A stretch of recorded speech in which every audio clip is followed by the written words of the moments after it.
3 years, 0 birth control, and 0 pregnancies.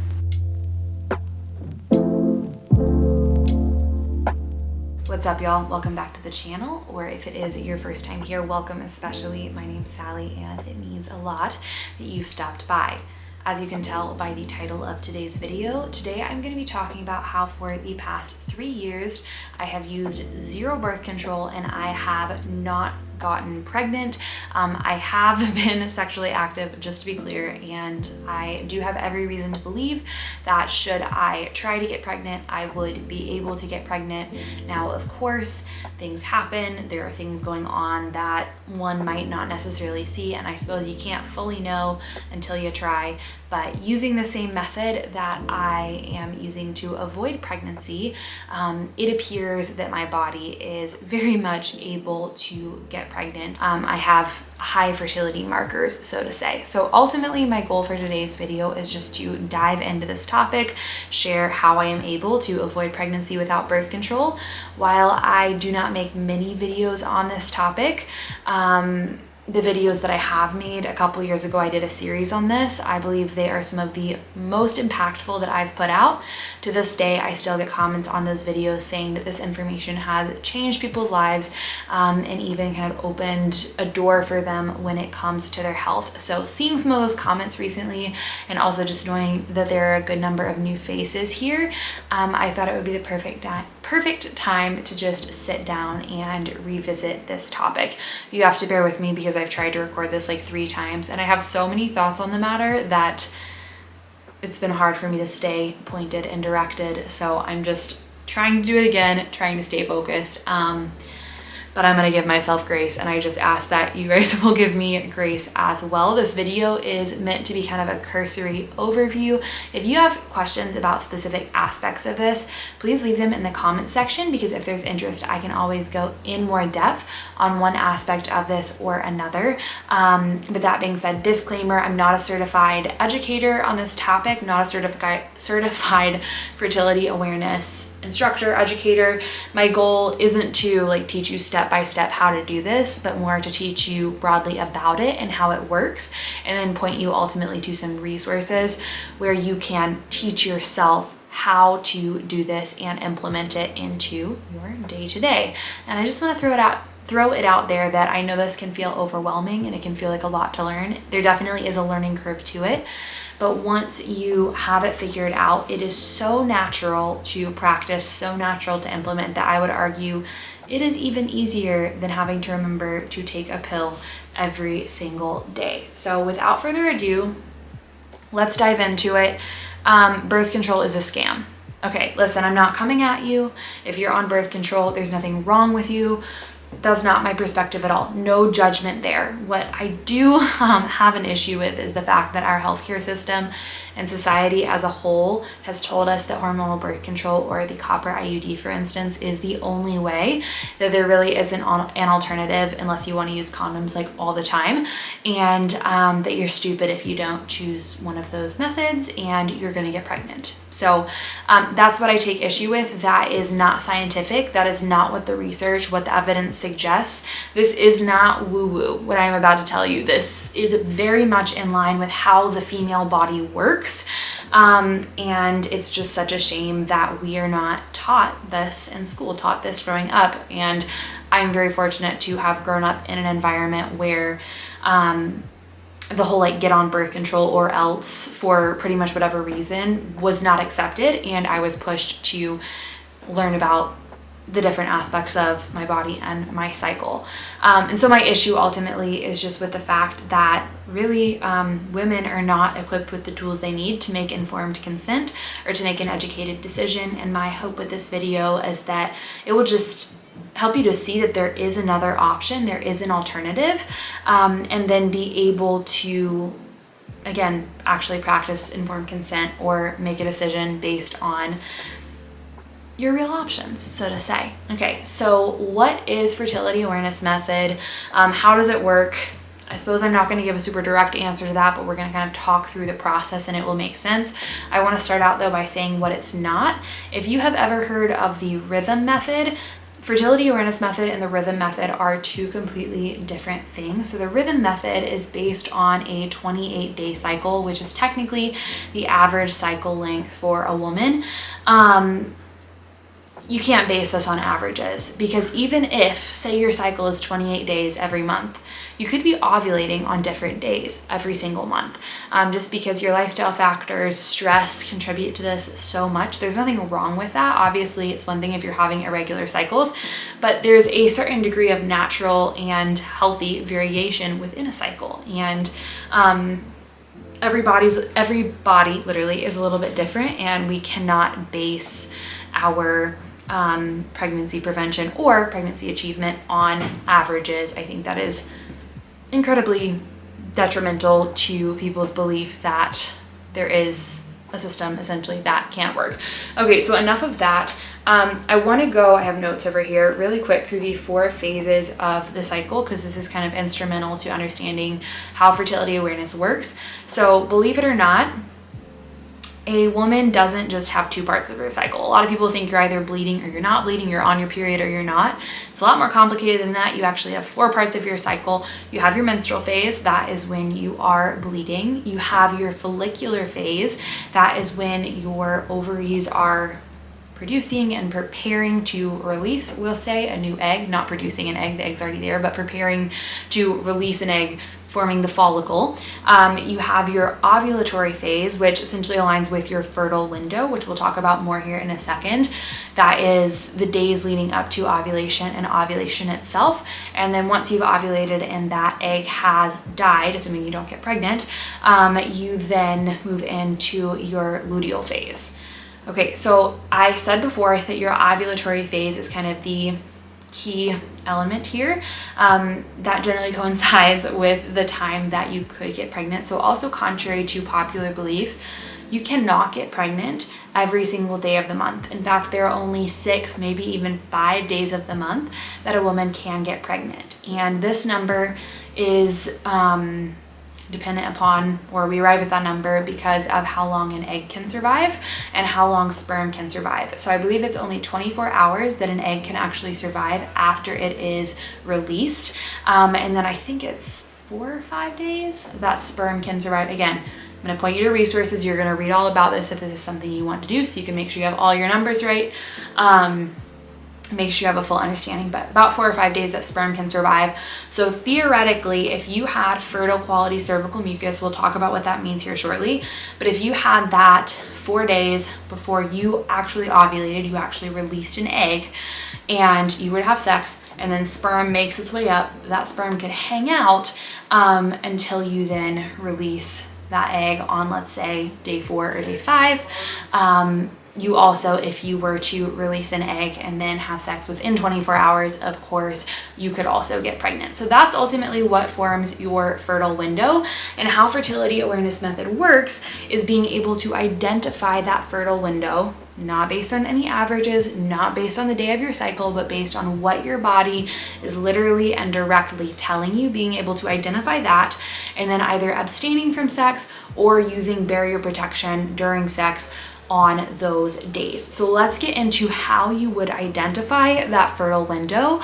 And it comes down generally to 3 different signs. There are 3 signs that you might use to determine whether or not you are able to get pregnant essentially on a given day. And those are going to be your cervical position, those are going to be your cervical mucus, and that's going to be your basal body temperature. Now, generally speaking, you don't have to use all 3 of these, but you need to use 2 of them in order to kind of corroborate and make sure that you are at a good place in your cycle and that it is truly safe to have unprotected sex without getting pregnant. And also, let me just kind of flip this around for a second. It's not what we're talking about today, but you can also use Fertility Awareness Method in order to achieve pregnancy by kind of reversing the rules and aiming to have sex on the days that you are fertile, or you could just have sex every day and fix that problem, but okay, that's enough. You can use the reverse of it, and it can help you get pregnant, but avoiding sex, of course, on those days or using condoms is how to avoid pregnancy. So we want to use 2 signs. The signs that I use, that I am most comfortable to speak on, are going to be my cervical mucus and my basal body temperature. Now, there are some people that claim you can just use basal body temperature. I'm not super familiar with natural cycles, but I know that they primarily use basal body temperature, and I do know that they have a pretty good efficacy rate, but I'm personally just not comfortable with anything that is only using basal body temperature, because ultimately that only confirms that you have ovulated. It doesn't tell you that you are going to ovulate or about to ovulate. Essentially, if you see a temperature shift, it's too late. And if you've had sex in the days leading up to that, then you are very likely to be able to get pregnant in that time. So let's start with cervical mucus, and then we will go back to basal body temperature. There are people in the living room. I don't know, someone just came to see Samuel, and I'm like, I hope they can't hear what I'm talking about, or this random guy can't hear what I'm talking about, and hopefully you can't hear them, but you know what? Oh well, okay, I told you, giving myself grace. Anyway, so let's start with cervical mucus. So even if you're not at all familiar with Fertility Awareness Method, you have maybe noticed that there are certain days of the month where, more than others, maybe it's like a week-long period, it feels a little extra wet down there. Your underwear are kind of soaking through. I know this sounds like TMI, but probably all you ladies can relate.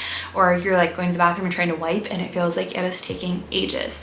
Well, most likely that is coinciding with your ovulatory phase or with your fertile window.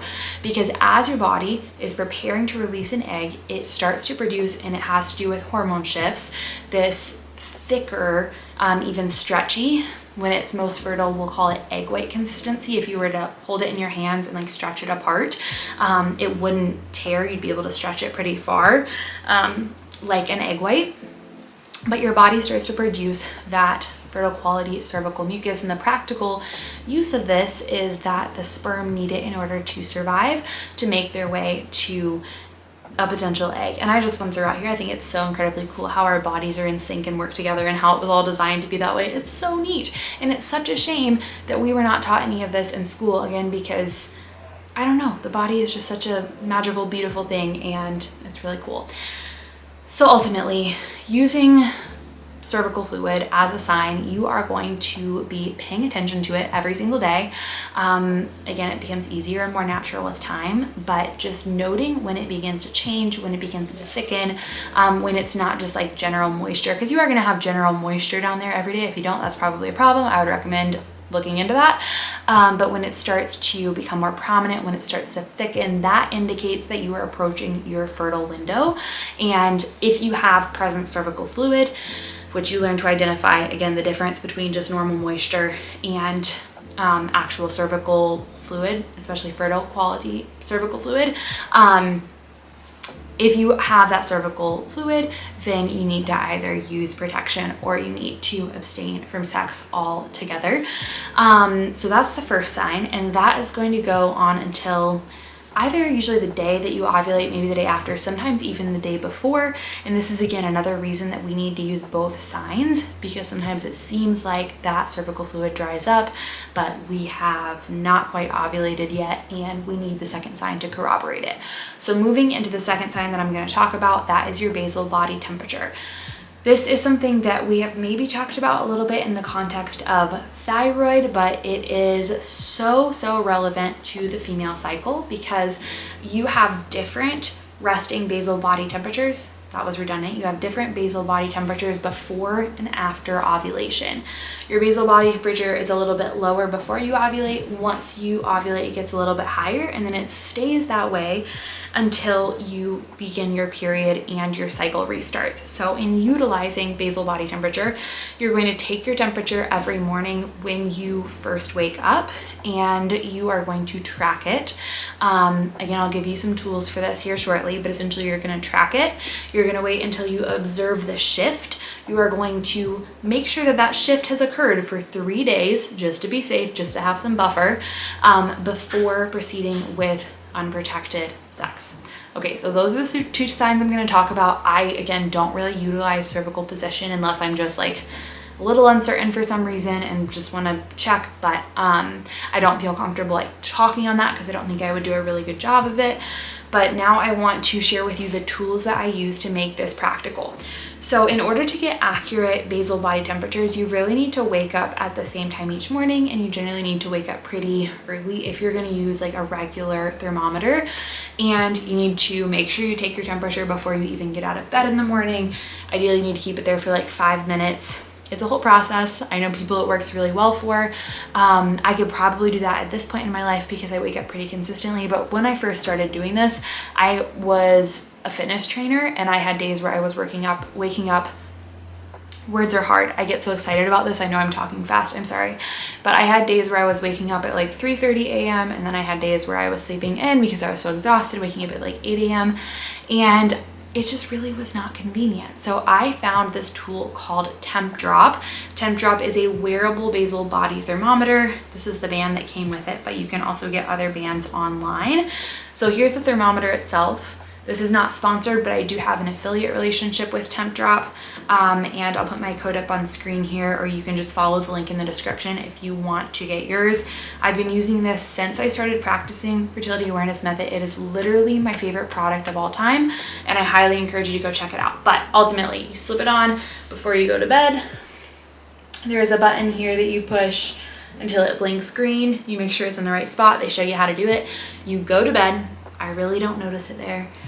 It takes maybe a little bit of getting used to, but you really don't notice it there. You go to bed, you wake up, and then just every few days you sync it with your phone, and it automatically plots all of your temperatures. And there's also a spot for you to input your cervical fluid and all of that. So you can do it all in the Temp Drop app, but this makes it so much easier. It's fantastic for travel. It's fantastic for shift workers.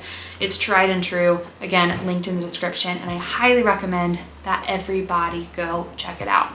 Second resource that is really going to teach you how to do this is the book Taking Charge of Your Fertility. I'm blanking on who wrote the book, but again, it's going to be linked in the description box. I would have it here to show you, but I currently lent it to a friend. I loan this book to everyone because it is just the most fantastic resource in terms of learning your cycle and then learning how to practice Fertility Awareness Method. It also includes charts in it where you can manually chart your cycle, which I do think is advisable, at least starting out. To do it on paper makes it a lot easier to then do it on a phone, at least with how my brain works. But that's what's really going to take you through step by step, help you understand how everything means, give you the science behind it, and just give you a lot of confidence in the process. So I know that was a fire hose that I just spray gel with, but again, I just want to give like cursory overview, help you understand there is an alternative.